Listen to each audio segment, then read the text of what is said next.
আপনার 4 থেকে 5টি কথা বলবো।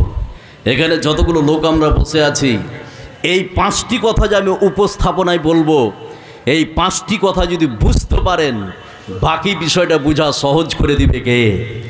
এই কথা বলেন, সহজ করে দিবে কে? আল্লাহ। সেই 5টি কথা কি? এবার আমার উপস্থাপনার দিকে খেয়াল করুন।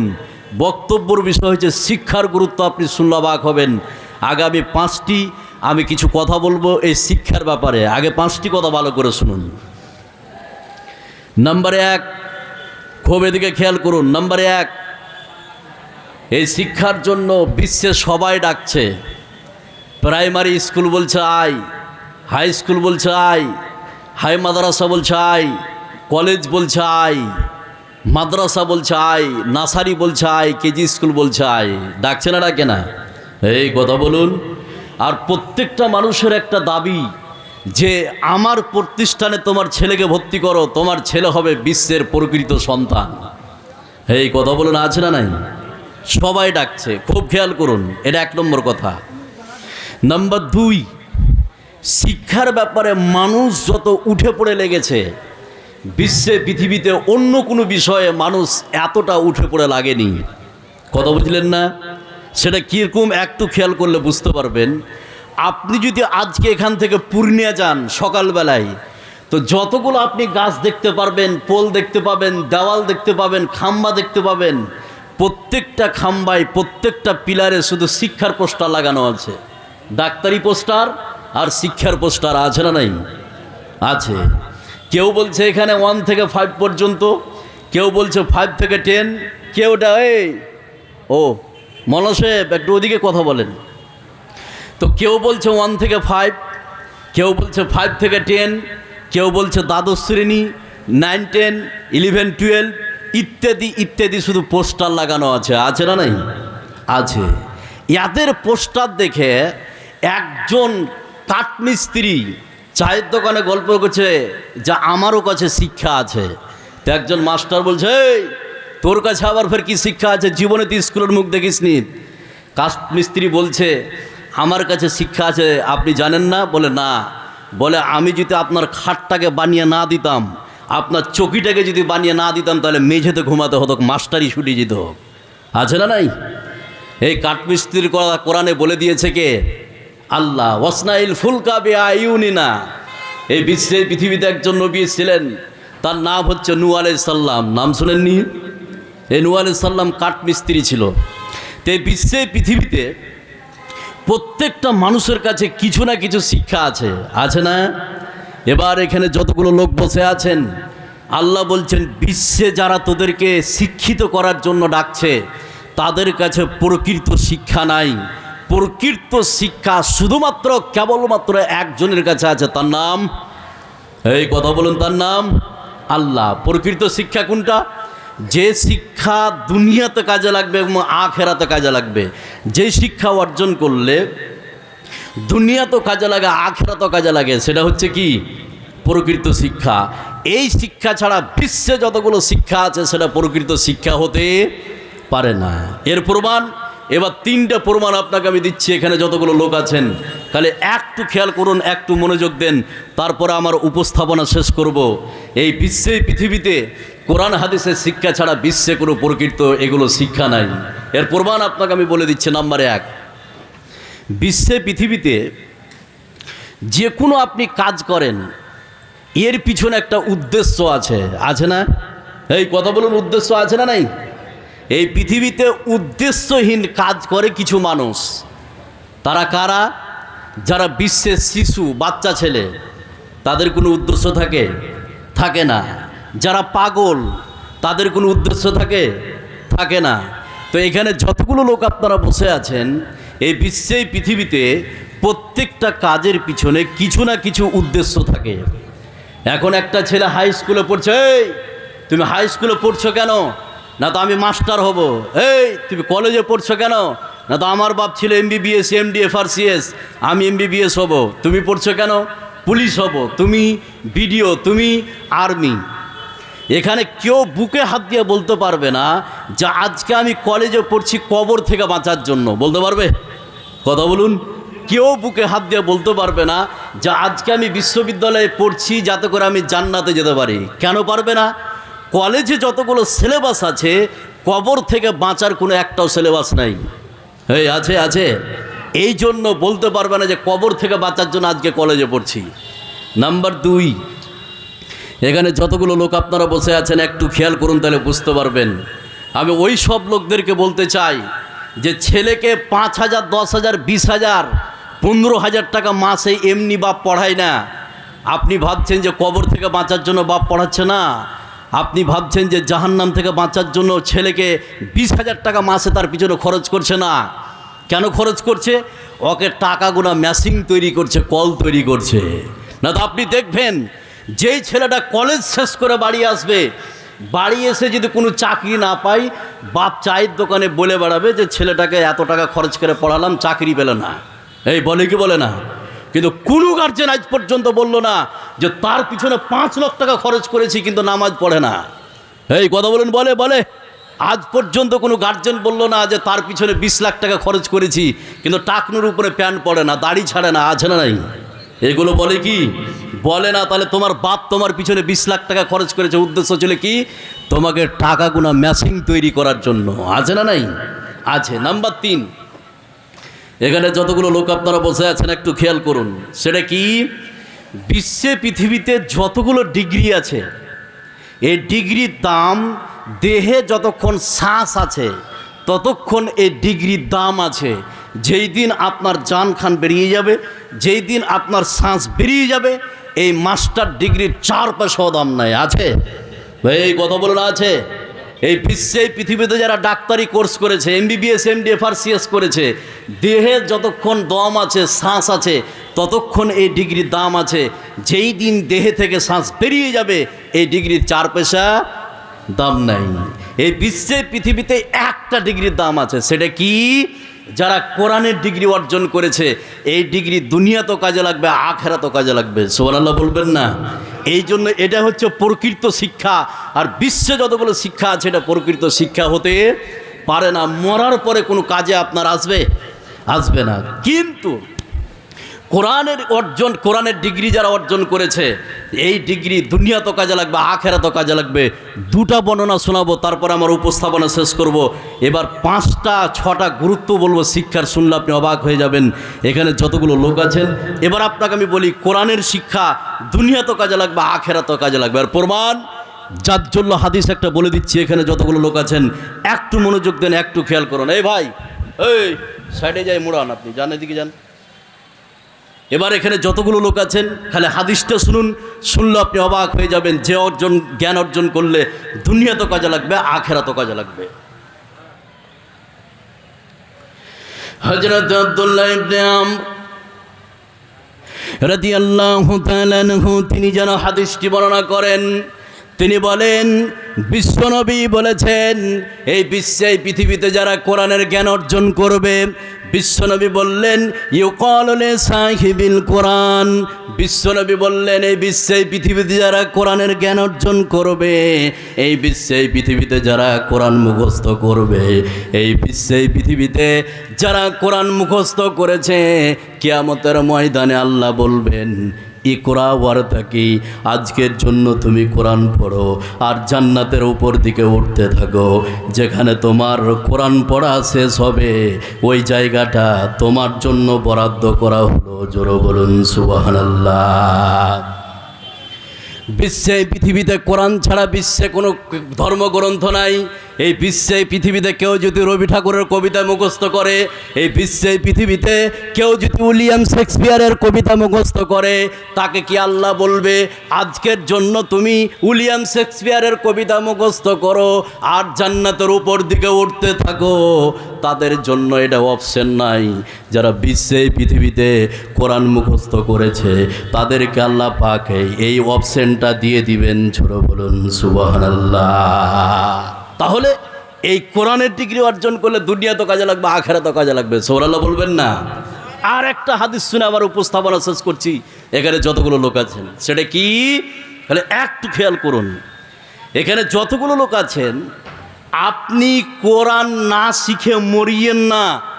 আর আপনার ছেলে মেয়েকে কোরআন না শিখিয়ে দিয়ে মরতে বলিয়েন না। এই কথাটা বুঝাইতে পারলাম? আবারও বলছি, এখানে যতগুলো লোক আছেন, আপনি কোরআন না শিখে মরিয়েন না, আর আপনার ছেলে মেয়েকে কোরআন শিক্ষা না দিয়ে মরতে দিয়েন না। কেন? কেন? এখানে যতগুলো লোক আপনারা বসে আছেন, যারা কোরআন না শিখা মারা যাবে, কবরে যে প্রশ্ন হবে, এই প্রশ্ন তাদের জন্য কঠিন করে দিবে কে? এই কথা বলুন, কঠিন করে দিবে কে? আল্লাহ। আর যারা কোরআন শিখে মারা যাবে, তাদের জন্য কবরের প্রশ্নকে সহজ করে দিবে কে? কথা বলুন, সহজ করে দিবে কে? আল্লাহ। এর প্রমাণ এবার একটা হাদিস শোনাচ্ছি, আমার উপস্থাপনা শেষ করব। এবার শিক্ষার গুরুত্ব আপনাকে বলবো, শুনলে অবাক হয়ে যাবেন। এখানে যতগুলো লোক আপনারা বসে আছেন, তাহলে কোরআন যারা শিখে মারা যাবে, তাদের জন্য কবরের প্রশ্ন সহজ হয়ে যাবে। সুবহানাল্লাহ বলবেন না? এবার হাদিসটার দিকে খেয়াল করুন, একটু মনোযোগ দেন, তাহলে বুঝতে পারবেন। হযরতে বারা ইবনে আযিব রাদিয়াল্লাহু তাআলা আনহু তিনি যেন হাদিসটি বর্ণনা করেন। তিনি বলেন, বিশ্বনবী বলেছেন, এই পৃথিবীতে একজন মুমিন যখন মারা যায়, মারা যাওয়ার সঙ্গে সঙ্গে ওই মুমিনকে গোসল করে খাটিয়াতে করে যখন চারজন মেলে কবরস্থানের উদ্দেশ্যে নিয়ে যাওয়া হয়, কবরে তাকে রেখে আসা হয়। এমন সময় আল্লাহর হুকুমে দুইজন ফেরেশতা আসে। আসার পরে সে ব্যক্তিকে উঠিয়ে বসিয়ে তিনখানা প্রশ্ন করে, মান রব্বুকা ওয়া মা দীনুকা ওয়া মান নবিয়ুকা। ও ব্যক্তি বলো, তোমার রবকে, তোমার দিন কি, তোমার নবীকে? বিশ্বনবী বললেন, সে ব্যক্তি যদি মুমিন হয় তখন বলে দিবে, আমার রব হচ্ছে আল্লাহ, আমার দিন হচ্ছে ইসলাম, আমার নবী হচ্ছে মুহাম্মদ সাল্লাল্লাহু আলাইহি সাল্লাম। এরপরে ফেরেশতারা 4 নম্বর প্রশ্ন করবে, ওয়ামা ইউদরিকা, কিভাবে তুমি জানলে? ফেরেশতারা যখন 4 নম্বর প্রশ্ন করবে, ওয়ামা ইউদরিকা, তুমি কিভাবে জানলে? মুমিন ব্যক্তি তখন বলবে, কারাতু কিতাবাল্লাহি ফাআমানতু বিহি। বিশ্বে পৃথিবীতে কোরআন পড়েছিলাম, কোরআন থেকে জেনেছি, কোরআনের উপরে আমল করেছি। তাহলে বিশ্বে পৃথিবীতে যারা কোরআন পড়ে মারা যাবে, কবরে যে প্রশ্ন হবে, ওই প্রশ্নকে আল্লাহ রাব্বুল আলামিন সহজ করে দিবেন। জোরে বলুন সুবহানাল্লাহ। এতক্ষণ আমি যে কথা বললাম, এটা আমার উপস্থাপনা। এবার আপনাকে আমি বলছি, শিক্ষার 5টি ভয়ঙ্কর গুরুত্ব বলছে এখানে যতগুলো লোক আছেন। এই শুনতে রাজি আছেন? এই রাজি আছেন? রাজি আছেন? এবার একটু খেয়াল করুন, শিক্ষার গুরুত্ব আপনি শুনলে অবাক হয়ে যাবেন। নাম্বার 1, এখানে যতগুলো লোক আপনারা বসে আছেন, শিক্ষার 1 নম্বর গুরুত্ব, সেটা কি? শিক্ষা মানুষের দামকে বাড়িয়ে দেয়। সুবহানাল্লাহ বলবেন না? শিক্ষা মানুষের দামকে বাড়িয়ে দেয়, 1। 2, শিক্ষা মানুষের মর্যাদা বাড়িয়ে দেয়। নাম্বার 3, এখানে যতগুলো লোক আপনারা বসে আছেন, শিক্ষিত লোককে আল্লাহ ভালোবাসেন। সুবহানাল্লাহ বলবেন না? এর প্রমাণ এবার একটা আয়াত বলছি, তার আগে কিছু কথা বলবো এখানে যতগুলো লোক আছেন। তাহলে শিক্ষার 3টে কথা বললাম। 1, শিক্ষার যারা অর্জন করবে তার মর্যাদাকে বাড়িয়ে দিবেন। 2, যারা শিক্ষা অর্জন করবে এই বিশ্বে পৃথিবীতে, আল্লাহ তাদের দামকে বাড়িয়ে দিবে। এর প্রমাণ এবার আপনাকে আমি দিচ্ছি। আয়াতটা বলার পূর্বে কিছু কথা বলবো এখানে যতগুলো লোক আছেন। এই বিশ্বে পৃথিবীতে একজন নবী ছিলেন, তার নাম হচ্ছে হযরত আদম আলাইহিস সালাম। কি নাম বললাম? আদম। এবার আদমকে আল্লাহ পাক যখন সৃষ্টি করতে চাইলেন, বাধা হয়ে যারা দাঁড়িয়েছিল তারা কারা? ফেরেশতা। তারা কারা? ফেরেশতা। এবার এখানে যতগুলো লোক বসে আছেন, ফেরেশতার আল্লাহ পাককে বলেছিল, আল্লাহ পৃথিবীতে মানুষ সৃষ্টি করতে হবে না, ইবাদত করার জন্য আমরাই যথেষ্ট। তখন আল্লাহ বলল, আমি যা জানি তোরা তা কথা বলুন জানিস না। এবার আল্লাহ আদমকে সৃষ্টি করলেন, তৈরি করে ফেললেন। তৈরি করার পরে হযরত আদমকে কিছু মালের নাম শিখিয়ে দিলেন। একটু আগে যারা বিরোধী করেছিল ফেরেশতা, মানুষ সৃষ্টি করতে নিষেধ করেছে, আল্লাহ করে ফেললেন। এবার আদমের দামকে বাড়ার জন্য, আদমের মর্যাদাকে বাড়ার জন্য আল্লাহ পাক আদমকে কিছু জ্ঞান শিখিয়ে দিলেন, কিছু মালের নাম শিখিয়ে দিলেন। সেটা কেমন? বুঝার জন্য বলছি। আদমকে বলছে, আদম বলো এটা কি মাইক, এটা কি প্যান্ডেল, এটা কি বাতি, এটা কি, এটা হচ্ছে হরেন। এরকম ধরনের মালের নাম শিখিয়ে দিল যাতে করে ফেরেশতাদের থেকে আদমের মর্যাদা বেড়ে যায়। সুবহানাল্লাহ বলবেন না? এবার এখানে যতগুলো লোক আপনারা বসে আছেন, আল্লাহ শুধু একাই আদমকে শিখিয়ে দিলেন। শিখিয়ে দেওয়ার পরে একদিকে আদমকে দাঁড় করালেন, আর একদিকে ফেরেশতাদেরকে দাঁড় করে আল্লাহ পাক ক্লাস শুরু করলো। সে কথা আল্লাহ পাক কোরআনে কারীমের মধ্যে বলছেন। আয়াতটা বললে বুঝতে পারবেন। এখানে যতগুলো লোক আছেন একটু খেয়াল করুন, একটু মনোযোগ দেন। আল্লাহ রাব্বুল আলামিন বলেন, وَعَلَّمَ آدَمَ الْأَسْمَاءَ كُلَّهَا ثُمَّ عَرَضَهُمْ عَلَى الْمَلَائِكَةِ فَقَالَ أَنبِئُونِي بِأَسْمَاءِ هَؤُلَاءِ إِن كُنتُمْ صَادِقِينَ। আল্লাহ রাব্বুল আলামিন একদিকে হযরত আদমকে দাঁড় করালেন, আর একদিকে ফেরেশতাদেরকে দাঁড় করালেন। হযরত আদমকে বলছেন, আদম বলো এটা কি মাইক, এটা কি বাতি, এটা কি হরেন। আর ওই মালগুলি যখন ফেরেশতাদেরকে জিজ্ঞেস করা হলো, ও ফেরেশতা তোমরা তো মানুষ সৃষ্টি করতে নিষেধ করছিলে, দেখো আদম সেই সমস্ত মালের নামগুলি বলতে পারছে, আজকের জন্য তোমরা বলো তো এই সমস্ত মালগুলির নাম। ফেরেশতারা এদিক ওদিক তাকাতাকি করছে, তাদের বলার ক্ষমতা হয়নি। জোরে বলুন সুবহানাল্লাহ। শিক্ষা মানুষের দামকে বাড়িয়ে দেয়, এটা এক নম্বর। নাম্বার দুই, এখানে যতগুলো লোক আপনারা বসে আছেন এই হাদিসটা ভালো করে শুনুন, খালি একটু মনোযোগ দেন। মাওলানা সাহেব বসে আছে, ভুল হলে আমাকে সিজদাই নত ওস্র ছাড়ো আল্লাহর শরণে হৃদয় গাড়ো, প্রাণ ঢেলে সব ব্যথা বলো প্রভুকে, বলো প্রভুকে।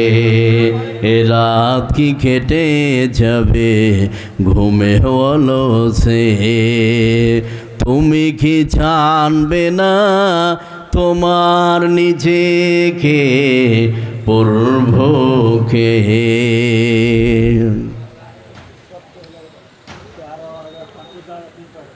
উপস্থিত আজকের সভার মাননীয় সম্মানীয় সম্পন্ন আলেমে দ্বীন,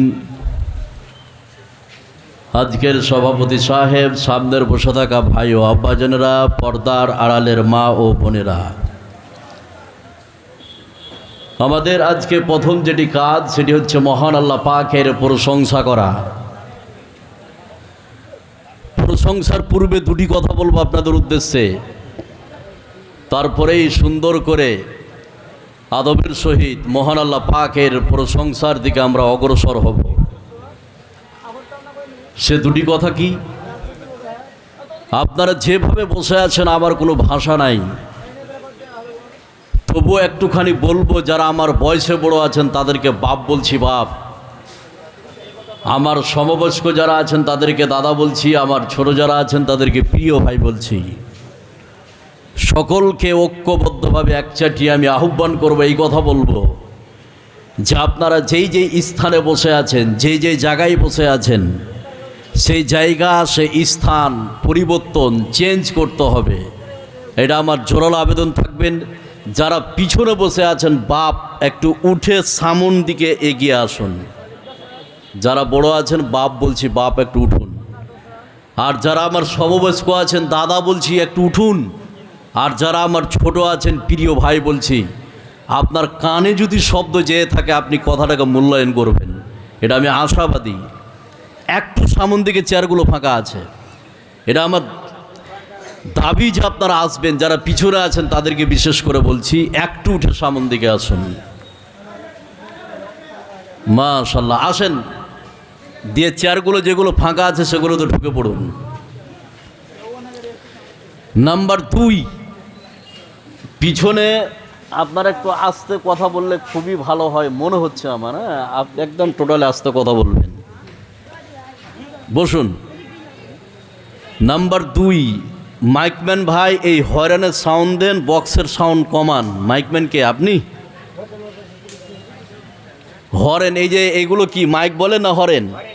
হরেন, এই হরেনের সাউন্ড দেন, বক্সের সাউন্ড কমান। হরেনের সাউন্ড ফুল দেন আর বক্সের সাউন্ড কমিয়ে দেন। আচ্ছা, দুটো কথা বলা শেষ, আর একটা কথা বলি। সেটা কি, যারা পিছনে গল্প করছে বা সাইডে যারা দাঁড়িয়ে আছে, এখানকার হতে পারে তালবিলিম বা ছাত্র, আমি তাদেরকে বলবো যে তোমরা হয় বসো না তো এখান থেকে সরে পড়ো, দুটোর মধ্যে একটা করো। ডিসিশন তোমরা নাও কি করবে, এখানে বসবে না এখান থেকে সরে পড়বে, দুটোর মধ্যে একটা। যা হোক, মোটামুটি একটা পরিবেশ হয়েছে। এবার এখানে যতগুলো লোক আপনারা বসে আছেন, এবার আমরা যদি সবাই মিলে আল্লাহ পাকের প্রশংসা করি, আমাদের আমল নামায় নেকি লিখে দিবে কে? একটু জোরে বলুন, নেকি লিখে দিবে কে? আল্লাহ। সেই জন্য খাওয়ার সময় প্রশংসা কার? একটু জোরে বলুন, আল্লাহ খুশি হোক। খাওয়ার সময় প্রশংসা কার? আল্লাহর। ঘুমার সময় জোরে আল্লাহ যেন খুশি হয়। ঘুমার সময়, ঘুম থেকে ওঠার সময়, স্ত্রীকে মারার সময়। ওই বাপ বলে ফেলেছে স্ত্রীকে মারার সময় আল্লাহর প্রশংসা করা যাবে? আপনার স্ত্রী যদি আজকে এসে থাকে আর যদি এই খবর শুনেলে যে আমার স্বামী এই কথা বলেছে, সকালে কিলাকিলি আছে না নাই? এই কথা বলে আছে না নাই? আছে। যা হোক, এটা স্লিপ হয়েছে, এটা আল্লাহ